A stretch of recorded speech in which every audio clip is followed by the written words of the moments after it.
year and a half ago, I got a phone call from Speak Life in Bullying, the musical. They found me online because of GAB, Generations Against Bullying, and the work that I had done with children with the beat of life. And they said they were looking for someone to write all the songs for their musical. They had been 13 years taking this musical into the schools. They were using songs from really big, well-known artists like Kelly Clarkson and Katy Perry, but they couldn't license the music, so they asked me if I would create new music. Fast forward, a lot of prayer, a lot of nerves. There was a lot I felt riding on me, but I was, and to this day, remain extremely humble that God would choose me to do this. I wrote all the music for Speak Life in Bullying that has now turned into a film that is nationwide.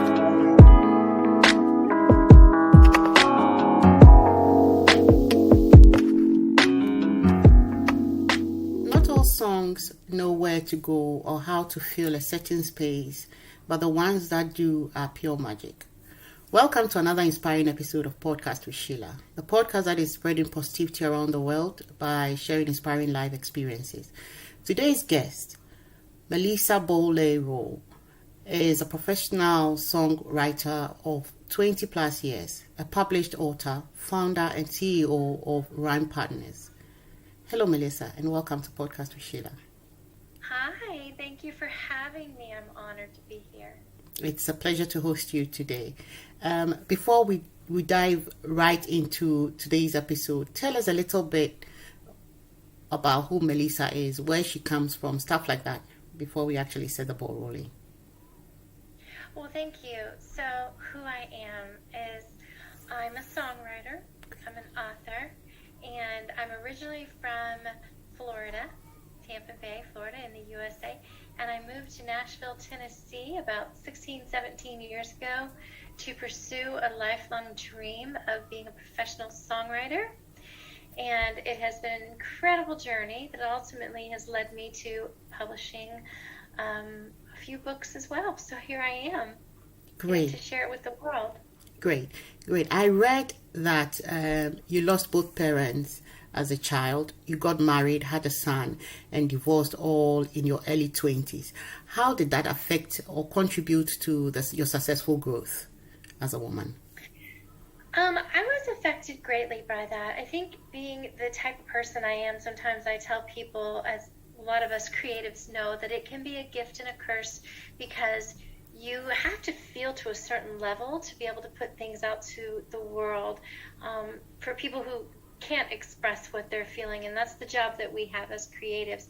But at the same time, you internalize things a lot. And so for me, as being a young mom and then going through a divorce, I was really affected by that. I was affected so much. And so what I did was I journaled a lot and I wrote a lot of songs until eventually I found my way to Music City. And of course, there's lots of different cities, over here in the USA where, there's LA, there's New York. But for me, it ended up being Nashville, Tennessee. So I just sort of put all of those things that I was feeling into that craft. And fortunately, it worked out well. Do you think if you had not gone through the things you went through, like your divorce and everything that came with it, you would have been where you are today? It's a really good question, Sheila. It's one that I think about often, and I'll tell you why. Several years ago, I watched a movie called Sliding Doors. And it was have you ever seen that movie? No, I haven't. I believe it's Gwyneth Paltrow, and I don't know who the other person is. But the whole concept answers that burning question that we ask ourselves: if we had taken this path, would the outcome be the same if we had taken another path? And so that movie shows you this female's life simultaneously. If she had, gone this way one day versus gone this way. So the entire movie is like this. And I wish sometimes that we could actually see our lives that way if we had made another choice. But ultimately, I really believe at the end of the day, that is what's so beautiful and also so tragic about the journeys that we have in our life, is that I think that we are meant to grow and learn. And I think regret is, let me say, healthy, but I don't think it's a place we should sit. I think it's natural to have regret and say, well, I had never gone through that. But I think every choice I've made in my life has shaped me and brought me to the place I am today. Absolutely. Great. Do you think it was the way you looked at the problem that brought you to where you are today? Because a number of people go through divorce or lose parents and they are not able to put themselves together to do something out of it. I think I read during the week that somebody says, when you make mistakes, don't keep staring at the mistake in the face. Rather think of what you can make out of it. When you make a mistake or when something bad happens, anything negative happens, think of how you can turn that into positivity. And it isn't everybody who can do that. No, I don't think everyone's capable, but we are capable of growing and learning and practicing that. But I think it's absolutely crucial and absolutely critical that we do that. And even if for no other reason, if we remember the way that we were uniquely designed by God is that He put these eyes in the front of our head. Exactly. If He wanted us to look back, they'd be in the back of our head, right? Exactly. So I do think it is perception. A lot of it is perception. And a lot of it is just human nature. I tell you, even as good as I have gotten at practicing, my most recent book is called God, Gratitude, and Giving. And as much as I've gotten good at practicing those things daily, I'm still human. I still get caught up in the, woe is me once in a while. But I think the key is not to stay there. Yeah. Now that you've mentioned God, Gratitude, and Giving, how did that empower you to build the life you had always wanted? I think it was the fuel that did build the life, or the life built the book somehow, because all the things that I had gone through when I chased after my dream. And so most people know this, and probably even you yourself, doing what you do with podcasting and being an entrepreneur, is that when we're building something, when we step out and we dare to be brave and adventure, most of the time we trip or we fail a couple times. And it was no different for me. When I moved to Nashville, it was a big wake-up call. I mean, it was very difficult. So I suffered from anxiety and depression and fear and the questions in my mind, like, am I really good enough? Am I valid? Am I as trained as these people? Because, there were moments where it was easy for me to tell myself I am less than, because my parents died when I was little and I didn't have the formal training. And I can tell you, I have very vivid memories where I would read about someone that I was impressed by, or somebody that I looked up to, another writer or an artist, and I would read how they would be trained or classically trained since they were 5 years old, and I would literally put that publication down. And if I think about it too hard now, it'll bring tears to my eyes, where I would say to myself, I don't have that story, so maybe I'm not valid, maybe I'm not. But that is absolutely the thief of joy. Comparison is the thief of joy. And we must never do that, because we don't all have the same starting point, and we should all define success within ourselves.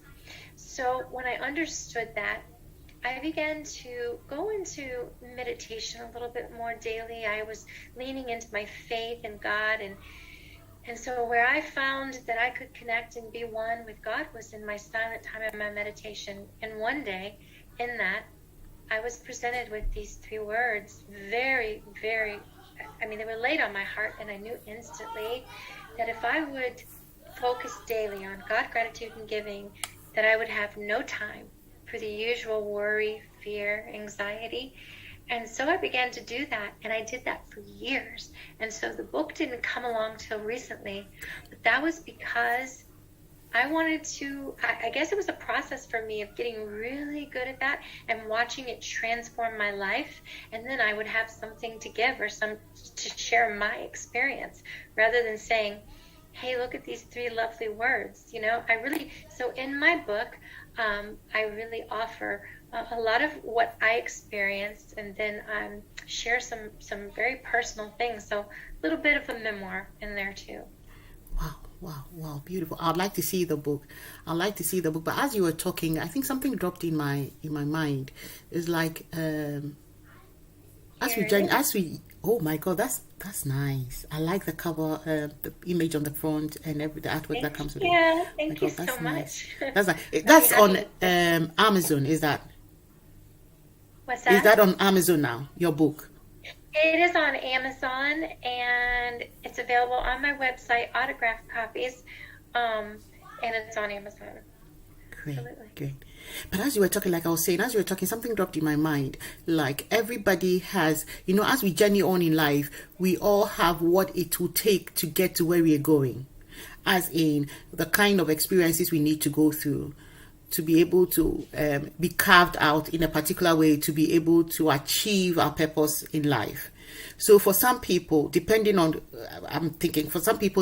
your assignment on earth, from my background as a Christian, your trials for preparation may be bigger than others, because their assignment may not be that big, so they may not need a lot of preparation. And in preparation, we're talking about tenacity, your ability to endure and overcome things as you go ahead. So it may be different things we all go through. I think recently I was telling on this podcast, I was saying everybody goes through something. Everybody here on earth has something they are facing or they are battling with. And for some people, it may be finances. Some people, it may be marriage. It may be anything. But when you think about it, the end goal is to prepare us for a particular assignment, which is unique to everybody. And we need to be prepared for that assignment. And as we go through those trials, we get prepared for what it is. So when I asked, do you think what you've been through shaped you to where you are today? And I'm thinking about it. It looks like everything you've gone through as a child, because the assignment was big.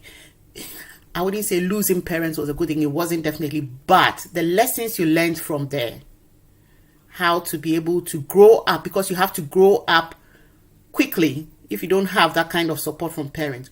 Be independent. And as a child, not like as a child, but in your early 20s, go into marriage and that's a big thing for a young girl to go through, So it looks like you needed maturity. If we look at your story background, I'm beginning to think you needed to grow quicker, because I believe there are a number of people who look up to you, like you have staff and other people working under you, and it takes a leader to be able to lead a lot of people, and you can't be a leader if you're not mature.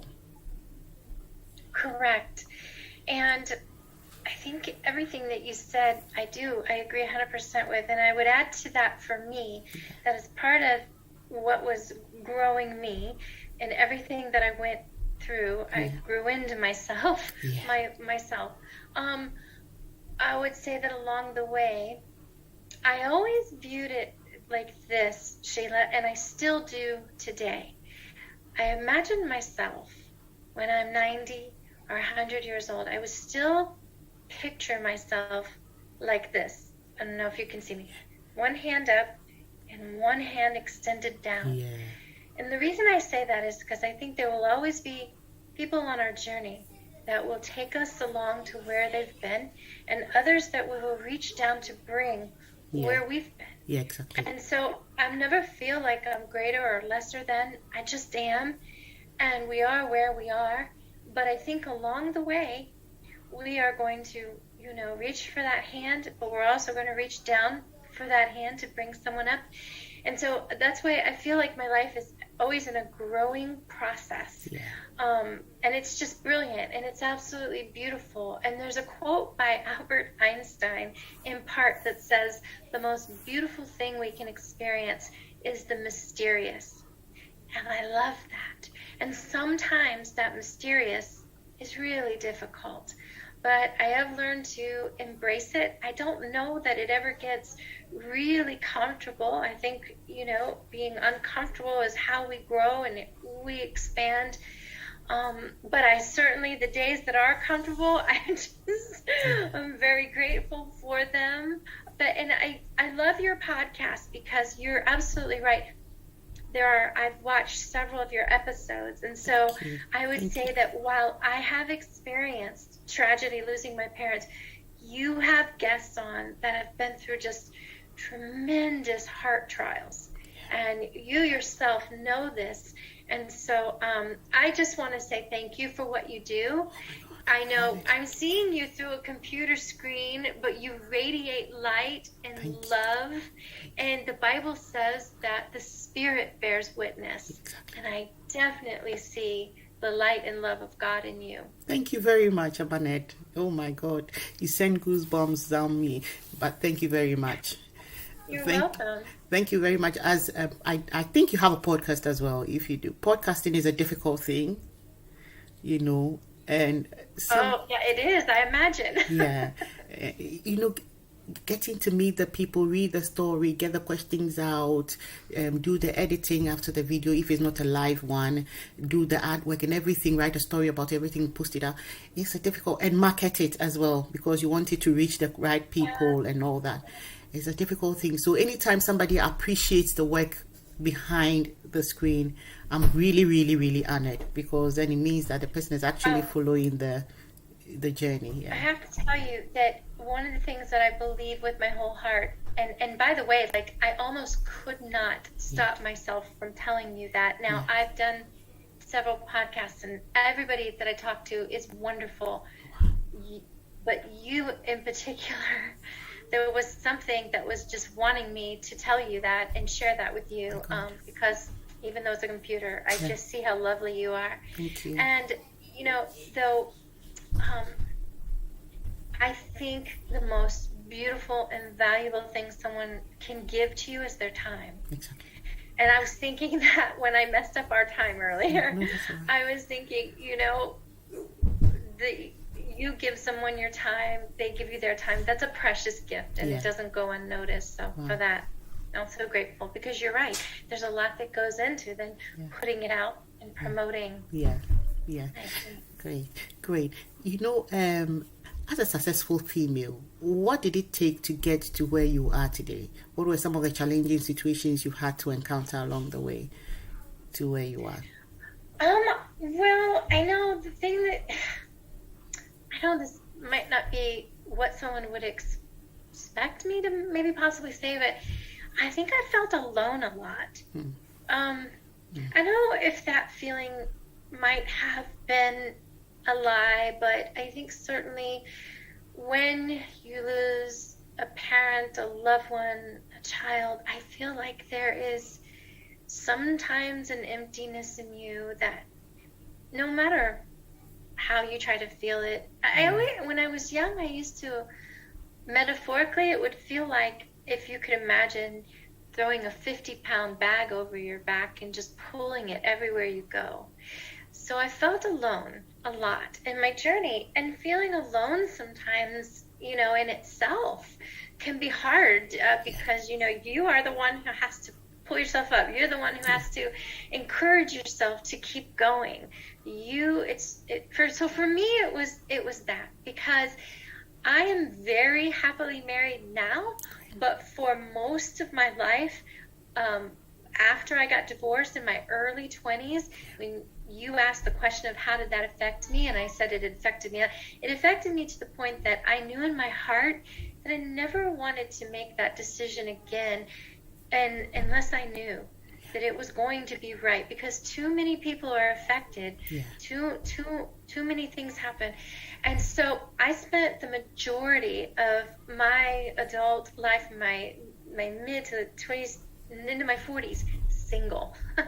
So I knew very much what it was like to be alone. So I found that to be very challenging, but after a while I cultivated habits and things where I after all, we really have to depend just on ourselves. I mean, you know what I mean by that. I mean, we have our family and our friends, but they're not going to wake us up, and they're not going to make us chase our dreams. They're going to encourage us, but you are the one who is going to be your biggest cheerleader on a daily basis. Yeah, you're right. You're so right.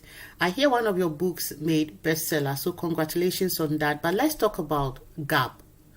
What is it, and what exactly do you do regarding GAP?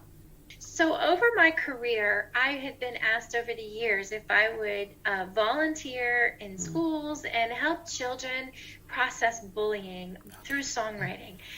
This is one of my favorite stories. I'm so glad you asked me about this because I couldn't be more excited or prouder of this work. Because I would go into schools and I would always do it as a volunteer. So I would tell you that there were days where I would wake up and think, oh, I have so many things to do. But I gave them my word, my commitment. I would go and I would volunteer.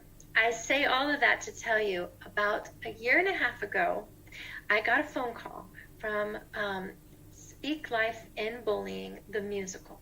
They found me online because of GAB, Generations Against Bullying, and the work that I had done with children with the Beat of Life. And they said they were looking for someone to write all the songs for their musical. They had been 13 years taking this musical into the schools. They were using songs from really big, well-known artists like Kelly Clarkson and Katy Perry, but they couldn't license the music, so they asked me if I would create new music. Fast forward, a lot of prayer, a lot of nerves. There was a lot I felt riding on me, but I was, and to this day, remain extremely humble that God would choose me to do this. I wrote all the music for Speak Life in Bullying that has now turned into a film that is nationwide in schools for children. But not only that, they took my lyrics and they turned them into lyrics to life, and they teach them in the school system. So how can I not be, number one, so proud of doing something that would directly affect children and their minds and the way that they process the things that they go through in school, that you probably went through, that I went through. For sure, I was bullied in school, so I know exactly what that looks like. But anyway, I go on about that. I could talk about that all day because that's a very exciting project for me. Oh my God, that's brilliant. Anything that has to, I think I've done a lot of stories, not a lot, about a couple of them, of stories on bullying, and anytime I hear that, it touches my heart because that little bit, affects everybody who goes through it. Being an adult or a child, it affects everybody. So anytime I hear anything cause towards anti-bullying, I'm so pleased because Sheila, if someone would have said to me, Melissa, you're going to go to Nashville and you're going to chase these dreams and you're going to get songs cut by artists and different things, but you're going to write a musical that's going to change the lives of children all over the nation, I think I would have fallen to my knees and said, no, not me, I'm not worthy of that. Or in the same thing, if someone would say to me now, Melissa, we will give you, for example, a #1 Lady Gaga song, but you have to take back the bullying campaign that you did. The answer would be no 100 times over. Someday I'll be gone, but these songs will still shape and change children's lives. And I don't even know how. When I'm saying it, it's even hard for me to believe that I'm saying it about me. That's just how honored. I'm tearing up. That's just how honored I am that I could be a part of something like that. My God, I think it's very honorable. Bullying is tremendous and overwhelming for children to handle. So any coping mechanisms, especially music, is a beautiful thing. It is. My God. God bless you for allowing yourself to be used towards that positive cause. Let's talk about some of the awards you've had, achievements, and major platforms you've been privileged to be on in your line of business. So I own a boutique publishing company called Rhyme Partners Music Publishing. And over the years, we have won many awards. One award in particular that I'm pretty proud of is called, in the U.S., they're called the Dove Awards, which are the Christian music awards. And then over in Canada, I've forgotten it's escaped me the name of it over in Canada, but we've won that a few times, so that's very exciting. There's lots of different awards that are out there in my field of business, like Songwriter of the Year, Song of the Year, Top 10 Song, and I'm a little embarrassed, but to be honest with you, we have a list of them, and so I could even pull it up so I could remember. Oh, your screen disappeared from me. Hold on. There you are. Okay. So I think it's neat. I just recently this week was awarded. I'm part of a group of wonderful women called Everyday Women's Guide to Doing What You Love. Several publications, and this year, they have an award ceremony. So just last week, they awarded me as the top songwriter of this group. So that was very, very nice. But I can just say to you, I think that it's always an honor to be awarded any kind of thing, or to have your songs go to #1 on radio, or these days we have all kinds of platforms. We have online digital music, we've got Sirius XM, you name it. So there's so many ways for people to get their music out. So that has opened up a whole new world of different awards and such. So most of them have been tied, most of the awards and things that we've gotten are tied to songs that were written, obviously. Wow, congratulations. I'm always excited to see another woman winning, we need a lot more of us in the winning zone. So I'm excited to hear all about that. But if you had one wish for the year, what would that be and why? You know what? I just opened this. If I had one wish for the year? Yeah. I guess if I had for myself or just in general? In general. I think that my wish, it's going to sound very trite, but everybody says it, but I think I would wish for peace, because I think that is the thing in this climate all over the world, that a lot of people are having trouble finding peace and moments of peace. And so we can never get enough of that. So I think that I would wish for peace, if it was at all possible. Yeah. And, okay, you know what I did? I pulled up my little awards list because you asked me, and nobody has ever asked that. Oh. Okay. Yeah. So some of the awards that we have won over at Rhyme Partners are, we have won Video of the Year, Inspirational Country Music Awards. Chris Golden is the artist who recorded our song. We won Best Modern Song, North America Country Music Awards, a song that I co-wrote with an artist called Mirror. We've won Female Vocalist of the Year for Rocky Mountain Country Music, Album of the Year, International Music and Entertainment Association, Americana Album of the Year, International Music, Covenant Award. Oh. That's the award that we won in Canada. Like the Dove Awards in the USA. Another Americana Country Song of the Year, different Tennessee Songwriters Associations. Wow. Let me see what else we got. Top 10 love songs, Grammy nominations. We've had Grammy nominations. You name it. We've had it. So, thank you for asking. Nobody's ever asked me. I've never gotten to brag a little bit like that. Oh, but it's always good, to throw that in. For sometimes it's even good for you, because as you keep calling them out, you'll be wondering, oh, did I get that? Did I get that? For you personally, sometimes I get to experience that sometimes as well. Not with awards, but anything else that I've done. When I sit down and I cast my mind back, and then I'm looking at how far the progress has gone, I'm asking, was I able to do that? Did I do this myself? Oh my! And it boosts your confidence. It gives you more, I don't know, in quote, vim to move on. Stuff like that. Sometimes if we step outside of it, because we're in it every single day, but if we really step outside and we look in the window, and if I go all the way back and I see this young girl who lost her, mother and lost her father, and I think about sleeping in my car when I was 17 years old, and then I read off a list like that, heck yeah, that's never lose that.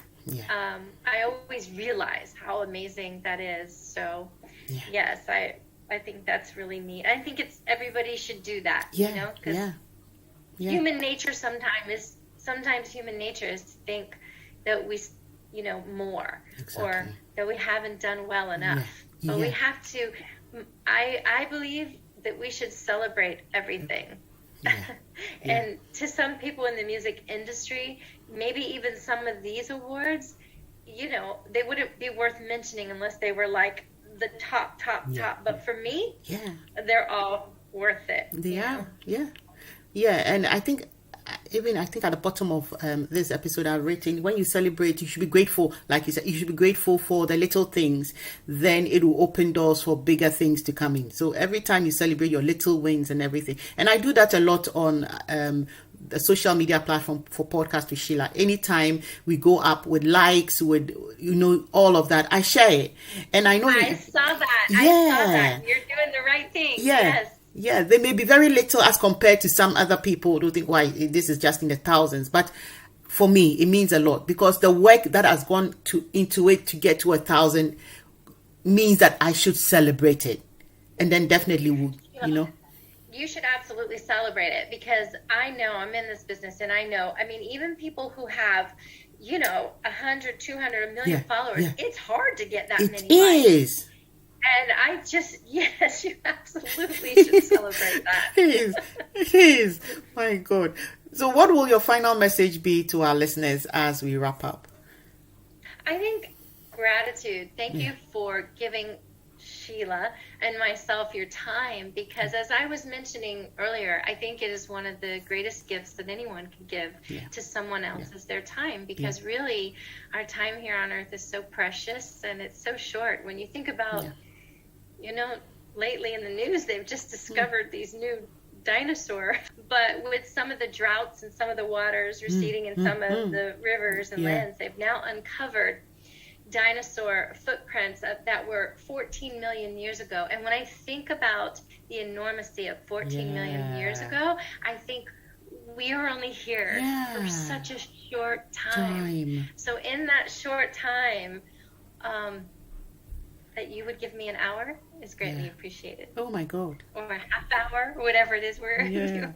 My God, thank you so much. Would like to say a massive thank you for coming on Podcast with Sheila today, Melissa. Yeah, thank you so much, Sheila. You're beautiful. If there's anything I can ever do for you, just let me know. Sure, I will. Thank you.